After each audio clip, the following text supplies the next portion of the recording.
એટલી બધી વાત થઈ ગયા પછી તું હવે આવી, એટલા વર્ષ થઈ ગયા, અમે રાહ જોઈતી કે અમારી દીકરી, અમને વિશ્વાસ હતો તારા બાપુજીને કે મારી દીકરી પાછી જરૂર આવશે, પણ નહીં,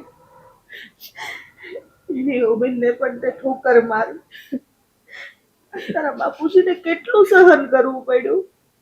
અને હર હંમેશા મા બાપ એના સંતાનોનું સારું જ વિચારતા હોય. કોઈ દિવસ એવું ન વિચારે કે મારા સંતાન દુઃખી થાય.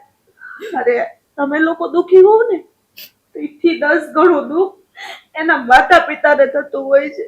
એ એવું વિચારે કે મારી દીકરીને કોઈ દિવસ કોઈ વાતની કમી ન રહેવી જોઈએ. એને જે ઘટતું હશે ને એ હું લઈ આપીશ, કારણ કે મારી દીકરી એનું હાહરિયાનું ઘર પકડીને બેઠી છે અને બાપનું નામ ઉજળું કરી દેખાડશે, કારણ કે એના બાપાએ એનો હાથ એ વ્યક્તિના હાથમાં સોંપ્યો હોય.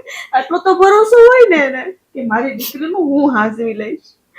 તો બેટા આવી ભૂલ કરો તો પછી મા બાપ શું કરે? કોને કહેવા જાય? કોની પાસે ભીખ માંગે? અરે આ ભીખ માંગવી હારી, પણ સંતાનો જયારે આવા મમ્મી સાંભળો ને, સાચી વાત છે તમારી. તારા ગયા પછી તારા બાપુજીને હાર્ટ એટેક આવી ગયો. અત્યારે ક્યાં છે બોલો ને.